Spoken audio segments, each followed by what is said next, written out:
Twitch, the popular live streaming platform, has lost 500 employees, representing about 35% of its workforce. That is after layoffs in 2023, making it just over 1,000 people lost in about a year. Is this the end? Is this it?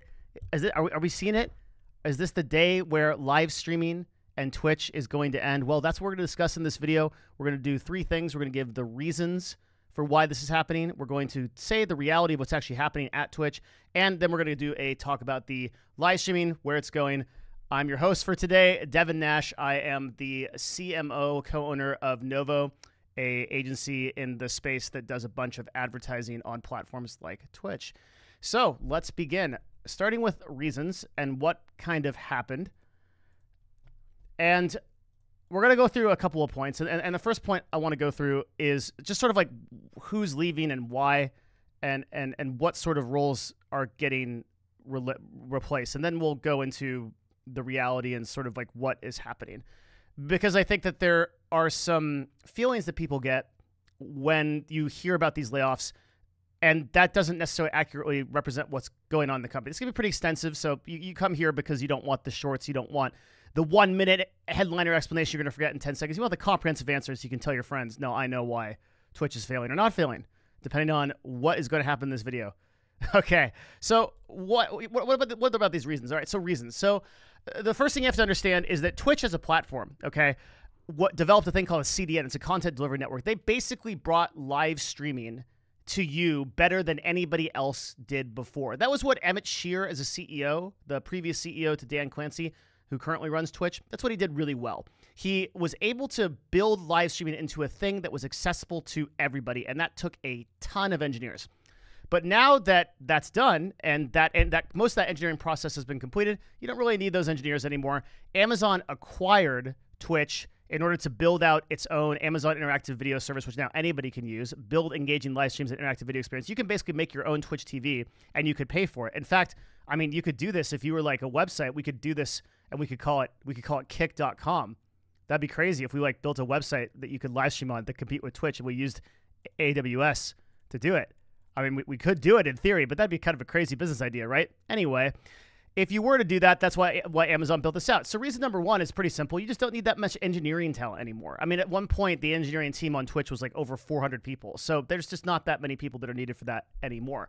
Likewise, in the partnerships division, partnerships used to be a huge section of Twitch. It actually used to be over 500 people in that department. I remember in 2015, 2017-ish, when there was over 500 people in the partnership department. And you guys that are content creators might remember having a partner manager where you could like go email someone, imagine that, and be like, hey, I have a problem. And they'd be like, oh, well, I'm employed to fix it. Yeah, none of that crap anymore. Now you get the robot, baby. You get the chat, twitch.chat.tv. And it's like, hey, how may I assist you? But I will never assist you. You send emails that go nowhere. Now there's probably less than 50 people in the department. But it makes sense. Partnerships basically went to standard contracts. A lot of special stuff was being done back then. People got special deals. Some people were getting paid. Some people weren't. People that are getting paid, you felt like they needed to have a partnership manager. And just in general, Twitch built the partnerships program originally to maintain that community feel. So now that there isn't that, and people are either on a 50-50 split or a 70-30 split, you don't need as many partnership managers, and there are way less people in that department.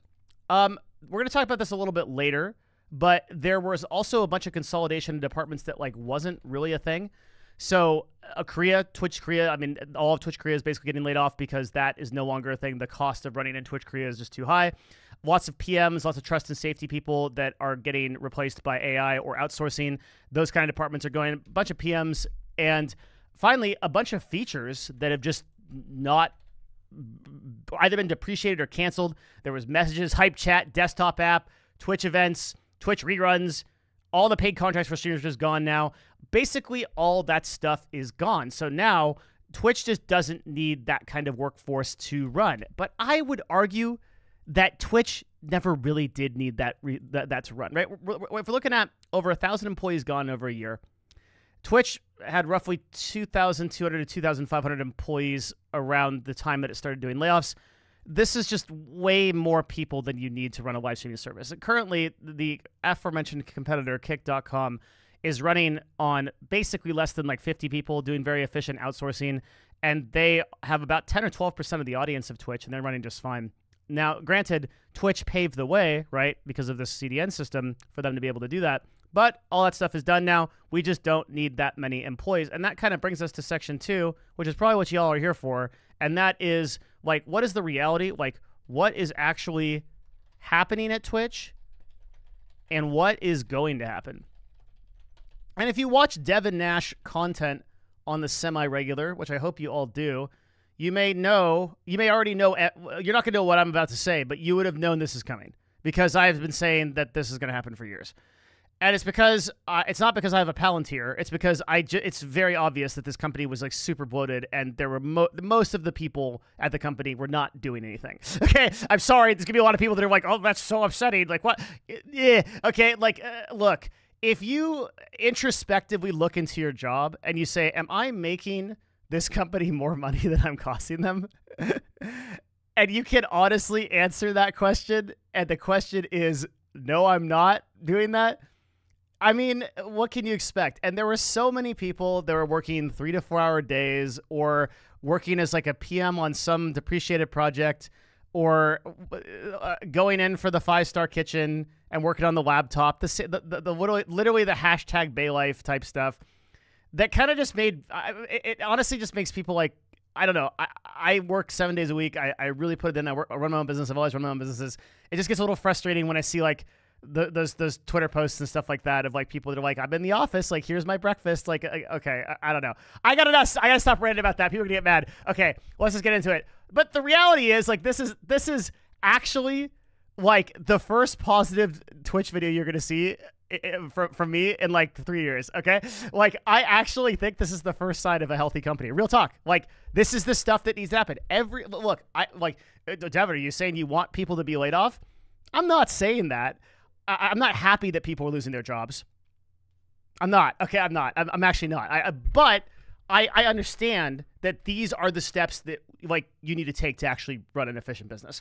And anybody that wants to, put their hat in the ring and like really think about what an efficient business requires, that is something that you need to think about, right? Like the highest cost of staff at Twitch was employees, and it's like not even close, right? So we're gonna reference a bunch of stuff from this Dan Clancy talk, the CEO of Twitch, who did a kind of Q&A session. I'll pop up here, and he has said some things about like the size of the company. We're gonna go to 3750. That's the one I want, and let's just listen to this for a second, and then we'll kind of get into like what I think is actually happening at Twitch. All right, I should have timestamped these. I didn't. And I'm not going to edit it either. Because an organization is bigger, that will necessarily drive growth to the service. And sometimes that's true, but sometimes that's not true. Bigger isn't always better. In fact, leaner sometimes is better.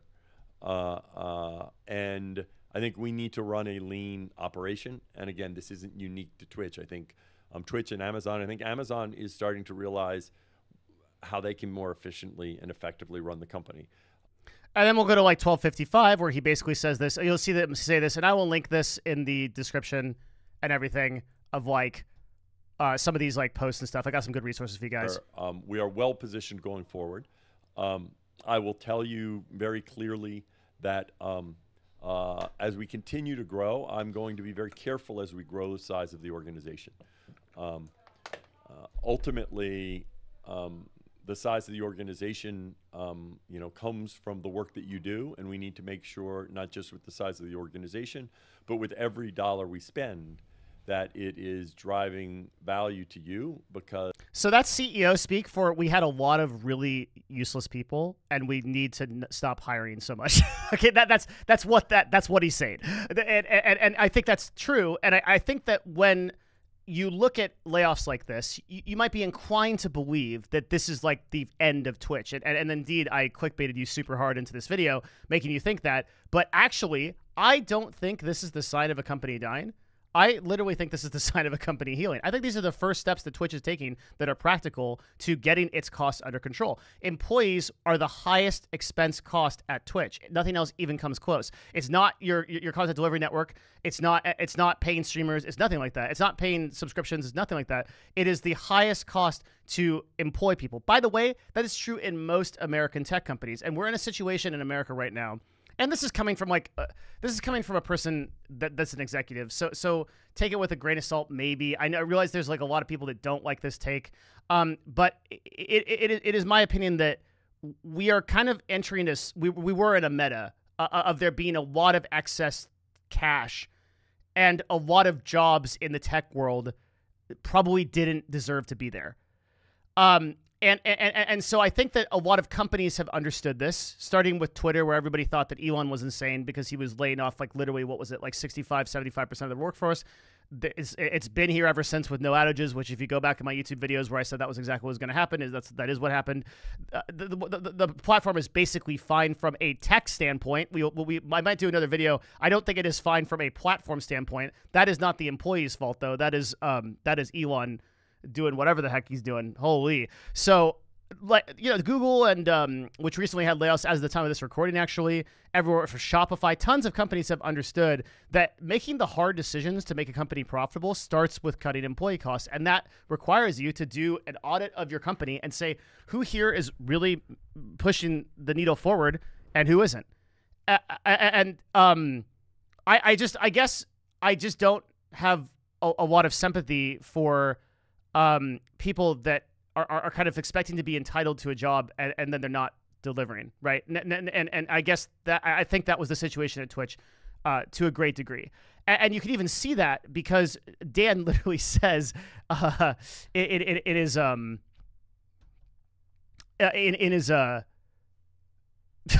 sorry, I probably shouldn't have written that. Okay, it just says I've been disappointed with most American employees. That is true, but I think those are notes to myself. Anyway, he even says this. I'm gonna see if I have the link to this.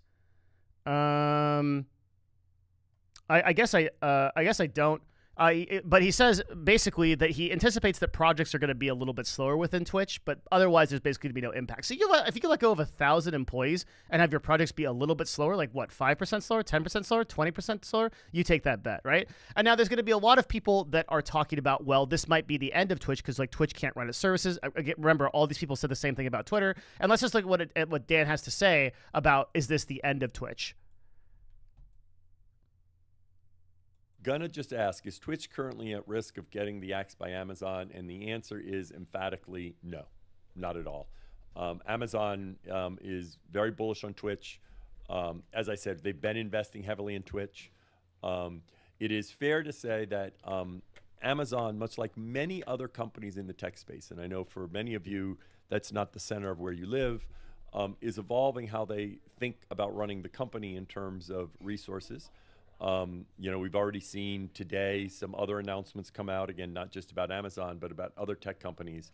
And so I think in general, there's this evolution in the tech industry where I think, and I've built much of my career in the tech industry, so I've seen this. Evolution in the tech industry, okay, ideology changing. Being, a little more careful about the size of the organization. So he's basically saying that Elon started, and I think it was Elon that started it. I mean, there were other people at like Shopify and other tech companies that were laying people off before that when the market started to get harder. But what he's basically explaining is a sort of shift in the tech industry, the psychology of CEOs and executives that has been, if we keep adding staff, and I'll tell you like what happens, like what actually happens at a company. I've been here. I've also overhired for companies in the past, and I understand how this works, where you've got all these problems, and you just are like, okay, I need to hire someone to solve this problem. But maybe that problem is like a temporary problem. Maybe that problem can get better with a fix in your standard operating procedure or in an all hands. Like maybe it's not a problem that requires an actual 40 hours of work a week, but the simple answer is to employ people and tell them to solve that problem. And the issue is that as time goes on, more and more of these problems kind of get solved by those roles, and then those roles are no longer necessary, but they're continuing to be employed in the company. And because of like middle management and upper management, upper management, upper management, and middle management, nobody really sees these people anymore, and they're just kind of coasting on a paycheck. Now, I think that that is what Dan is trying to describe. He is doing it much more politely than this video, than I am in this video. But I'm just telling you outright, like, and like, look, like it or hate it, and you may comment on this video and be like, you know, Devin's so out of touch with like normal, whatever it is. Like it or hate it, this is the reality that CEOs are and people in the tech industry and most industries are thinking of right now. You're gonna get these mentalities all across the board, and so it's no surprise that Amazon is really like this is an Amazon coming in and strong arming Twitch and being like, let go of people, like you're not profitable. There's probably a little bit of that talk to Dan himself, but this decision that Dan is making is the difficult decision that I think pretty much every business owner is going to be making over the next couple of years as they evaluate who is really useful within their company. And I think that, you know, in our own company we've downsized quite a bit. We now only run with like a few full-time employees, and the people that we have, I think, are amazing, versus the rest of it we just VA or outsource, and we've consistently increased our revenue year after year, and we've downsized at the same time. So by no means is like the old philosophy of like, oh, you need to increase your employee count to increase your revenue. That's just no longer true, especially with automation and things like that. And so, by the way, I completely believe Dan here. And I just don't think that Twitch is on its way out. I actually don't. I think that Twitch is on its way up. I think Twitch is on its redemption arc for real. And I think that they are not in danger of getting canceled by Amazon. Now, I do think there are some problems.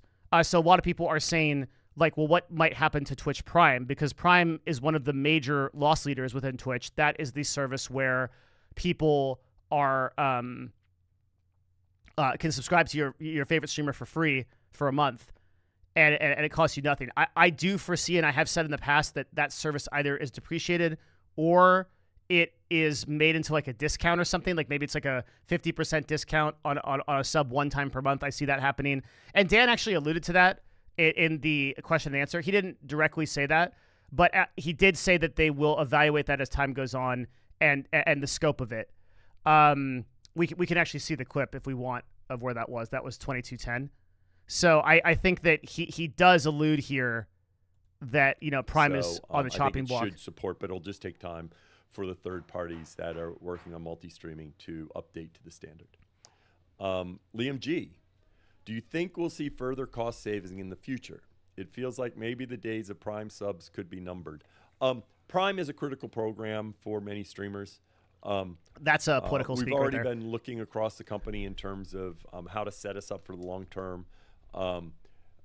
We're looking at Prime as a potential chopping block. I think we will continue to evolve different aspects of our program because we're looking at depreciating Prime as a potential. Part of what I'm trying to do is get us into a framework that can live over a long time. We're really thinking about it, but we don't want to piss everybody off. The size of the company is one of those things that gets us to the right size. There was too many employees, and most of them didn't do shit. For the longer period of time. When we did Partner Plus, we structured that so that we could continue to move that threshold. We're going to keep looking across our strategy with streamers. We did this with the Ads Incentive Program. We're going to stop paying streamers so much money that doesn't get us any ROAS. We want to get to where we can continue to grow and adapt and change as the market changes. And so there may be other changes, but I will tell you Prime is an important part for our viewers and our creators. So it's important for us to make sure Prime still exists in some way. We're going to look at Prime and probably depreciate it. So it's important for us to show that Prime exists in some way. So you'll notice that, like, when Dan talks, just a short note on Dan. And by the way, I'm going to praise Dan in a little bit because I think he's such a fantastic CEO. But when you just got to look at like how CEOs talk, how they have to talk, right? These kind of things. When Dan is sure of something, he'll outright tell you. So he's outright says something like, if you look at like 940, for example, when he just outright tells you that the company is not possible. Or not profitable, where we say we need to run it sustainably, but you know, I'll be blunt. We aren't profitable at this point. Amazon. So when he can say something, he'll say it, right? So if he is going to say that we are not going to change Twitch Prime, he would have just told you. But like Twitch Prime is probably going to change. He's pretty straightforward about that in that last talk that he just did. So I do think that Twitch Prime is going to be. I would guess if I had to guess, I think it is probably going to be something where it becomes like a discount, like a 50% discount or something like that. Okay, that is what I think is probably going to happen. But other than that, I think Twitch will just kind of go along. And I would argue also, like, there's another interesting point where if for people that are interested in, like, are they ever going to compete with, like, Twitch on, is Twitch ever going to compete with Kick again on, like, paying streamers and stuff like that? Like, that era is, like, well over. The cost of retaining those streamers would have been far more than the revenue generated from them. So again, when Dan says something that he knows and it is super straightforward, it's super straightforward. So there's not going to be any more paid contracts coming, and like that makes a ton of sense. I really don't think paying broadcasters to be on a platform makes sense. You need to put that money into product, and that product has to become the best thing, or you have to put that into like compensation for those streamers. So like splits, for example, like Kick is a really weird one, right? Because they have been able to pay for streamers to come over to the platform, and they're offering those 95 splits, but they're coming from a funding source that is essentially unlimited for what they want to do, and it's a really different type of situation. Like Kick is not trying to make a profitable company, no matter how much they tell you they are. And they're not going to be a profitable company, but Twitch actually having to do that means that they have to invest back into product and into streamer benefits, and not into paying individual streamers to be there who really don't care and are just trying to chase a paycheck anyway. So Twitch is done with those contracts as well. So I think that I just think that Twitch is making a lot of really good decisions here, and I think this is a hard but necessary part of running a business. Maybe I could have been more charitable to like the employees that are going, but honestly, like I just think this is absolutely the right thing that has to happen. And I'm going to be the guy that kind of like says the hard stuff here because I know it's like kind of against the grain. So what about live streaming in general? Where is live streaming going? Maybe this deserves its own video. Maybe it'll get it. Maybe it won't. My upload schedule is questionable at best. The first thing to kind of understand is that Twitch and live streaming in general is stalling. It's stalling pretty bad. If you look at let's look at the analytics over the last year, and this is just the 365 days with Twitch in 2023. You'll notice that the numbers are down 5%, which may not seem like a lot, but the fact is the numbers aren't up at all. And if we go into 2022, 2023, or 2022, yeah, they're down 7%. And then finally in 2021, they were just coming back from COVID. You got the 30%, and then up, and in 2020, which was peak COVID, you got the big boost, which is like 60% something, 60, 70%, yeah. And so there you go. So Twitch, I think its sort of glory days are behind it, and if the traction that it gained during COVID was going to last, it would have shown itself over the past 2 years. The reality is that it's just Twitch, I just don't think is growing meaningfully. And I don't think live streaming in general is growing meaningfully. And I don't think live streaming as a market is going to grow. And the answer is because I just think it's too weird. It's too hard to adopt.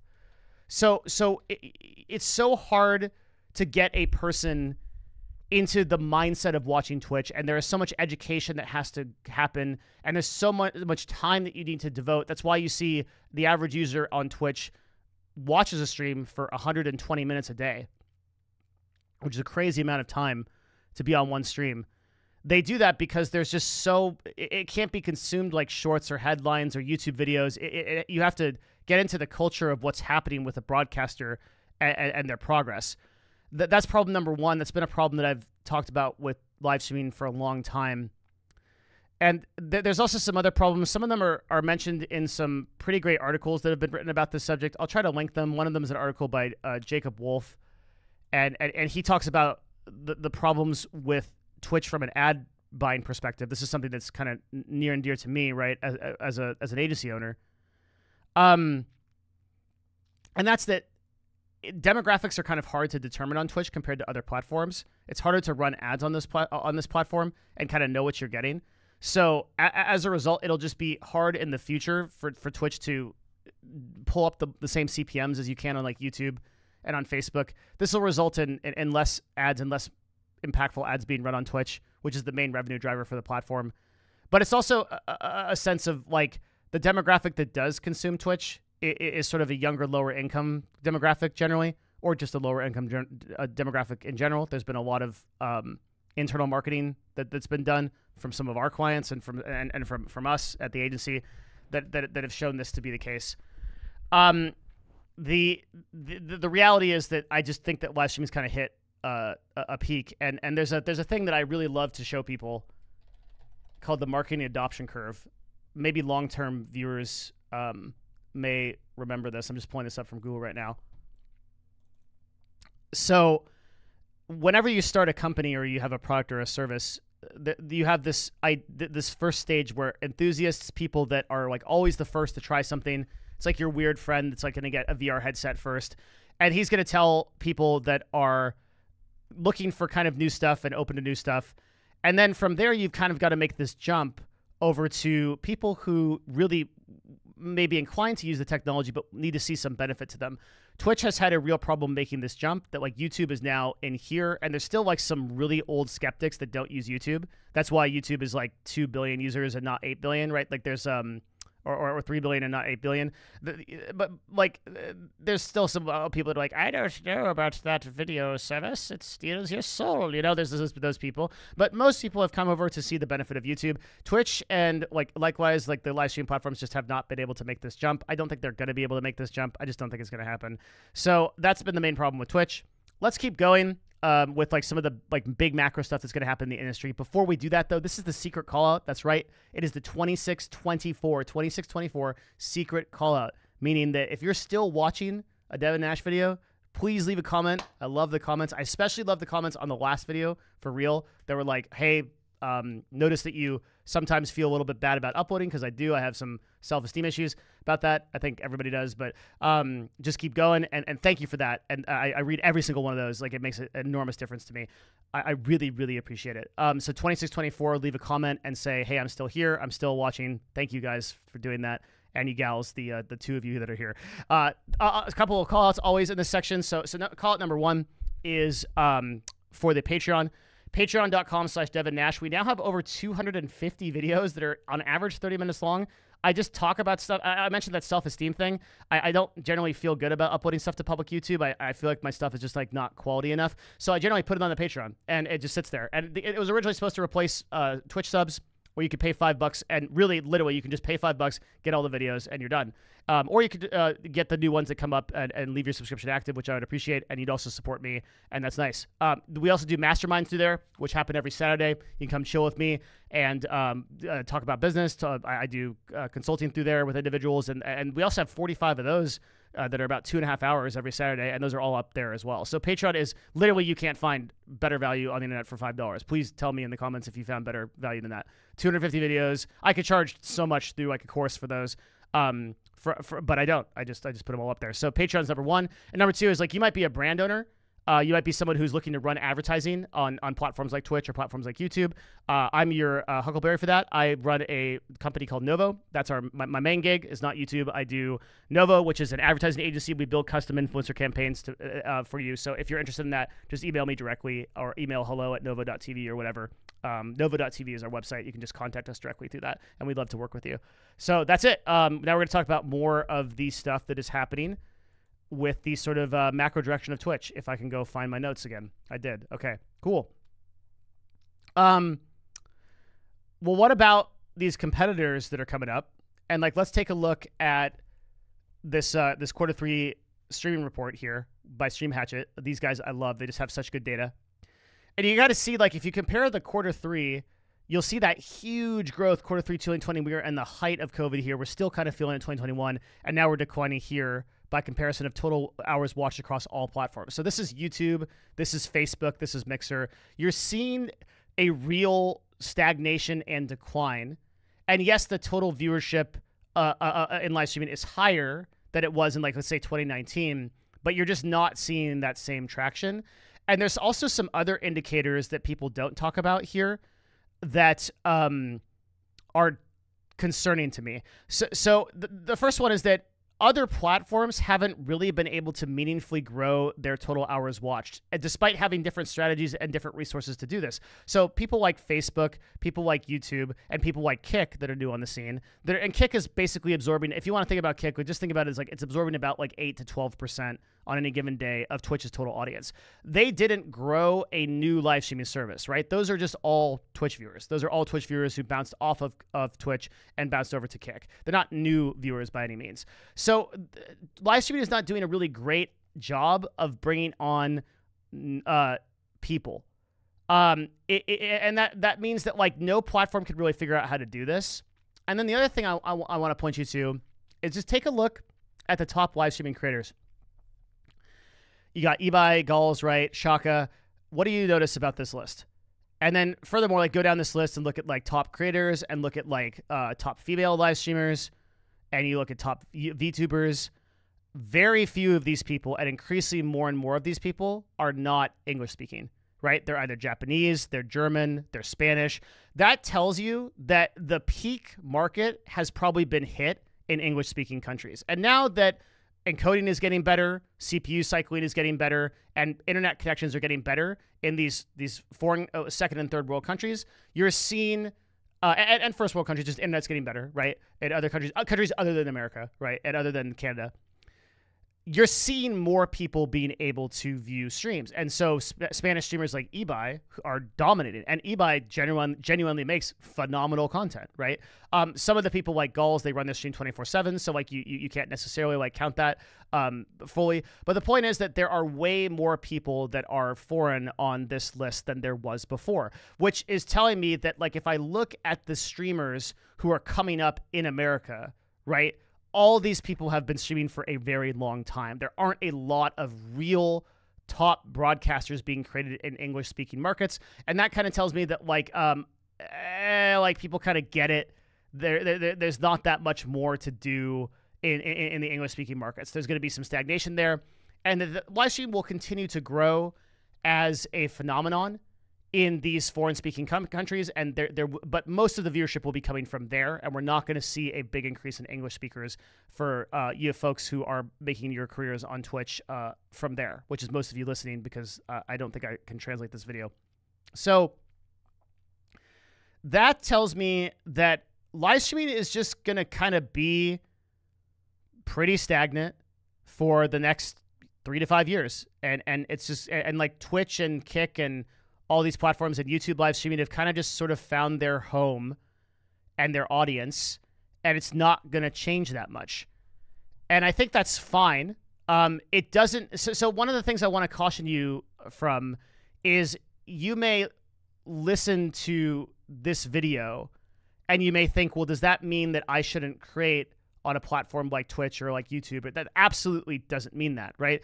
Just because the macro trend of a thing like live streaming is trending downward doesn't mean that you should make individual business decisions on that point, right? Like someone like it would be like saying like, should someone like Aiden Ross, who's on this list, or XQC, right? Should they stop streaming tomorrow because live streaming is on the decline? Like, absolutely not, right? They're still killing it. Like, there's still potential to grow. There's still potential to be the next XQC. That stuff is all possible. You just have to, the best thing for someone like him to do would be to diversify. Something like what Pokimane is doing by making other companies and making other products. And smart people in live streaming at the top level are starting to diversify into like either products or services. You saw the same thing happen on YouTube as well when ads got threatened. They started to build. It's just smart to sort of diversify and get your foot in other places, right? So that's what you're going to see a lot of these top creators do. Smaller creators, your biggest benefit that you can do is multi-stream, right? You should be taking advantage of all of these platforms at the same time. Now that Twitch has reduced its simulcasting rules, it's the single biggest thing to happen in live streaming probably ever for small creators.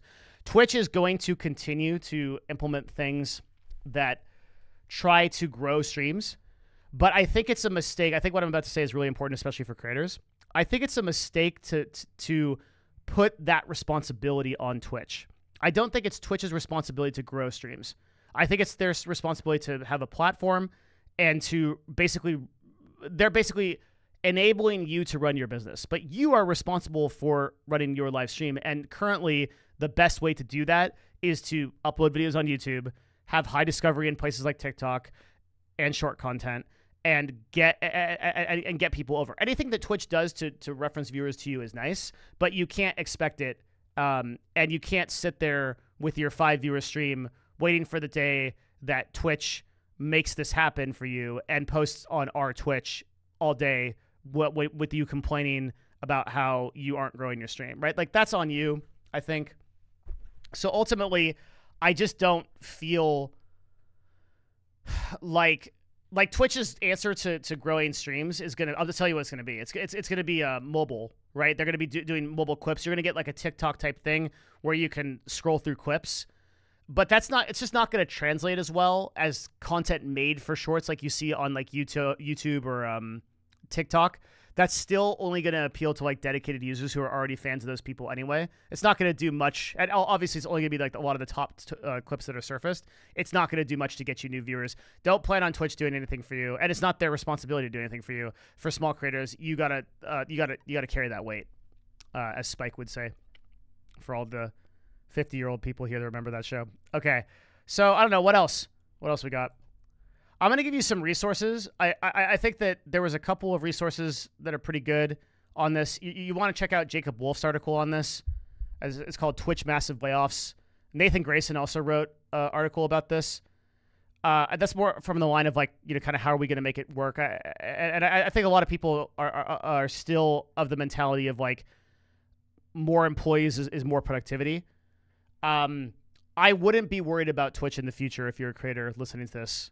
And you're like, oh, what's going to happen? I just wouldn't be. I think that Twitch is making the right decisions, and we could actually see them hyper focus and actually build some good product out. And maybe if they lower their expenses enough, what they really should do is pass that on to the creators, right? And maybe we see something like I wouldn't be opposed to something like Twitch Prime being removed and then 70/30. Or even better, right? Like being available to all streamers. That's like, if you understand that Twitch Prime is kind of on its way up, people are going to complain about that. They're going to be like, wait, what? Like Twitch Prime represents like 30% of my income. Like, you got to understand that's unsustainable anyway. You're going to lose Twitch Prime whether you like it or not in its current form. So we might as well get something cool like subsplits or something like that and that are better. So I'd be in favor of that. But yeah, I mean, I'll still be watching Twitch. Most of my YouTube videos are not going to be about it going forward, probably. I just don't think there's that much exciting stuff that's going to be happening from here on out with it. I think we're more likely to see some of those developments in YouTube, which is doing some really cool stuff. And I still think there's like a caveat here for like the asterisks for YouTube gaming and YouTube Live, which I still see as like a really competitive service that if they turn the knob could take market share from Twitch in an extreme way. I don't really know like what their plans are for it right now, but right now the real untapped market is multi-streaming. That's where I see so few creators doing it too. They just don't understand. It's just the single best thing you can do. So yeah, I think that's it for this video. No, Twitch is not dying or going anywhere anytime soon. And yeah, I'll make more videos if you want. Tell me in the comments what you want to see. I'll make more stuff maybe. Okay, thanks everybody for being here. I really do appreciate you. Even though I don't upload that often, I don't have to make these. I just make these because I just want people to get the best information possible from somewhere. I feel like we live in an era of like clickbait videos that tell you in 60 seconds what happens. You don't even remember it. I'm just over it. I want to do better long form stuff. Okay, thanks everybody. Bye.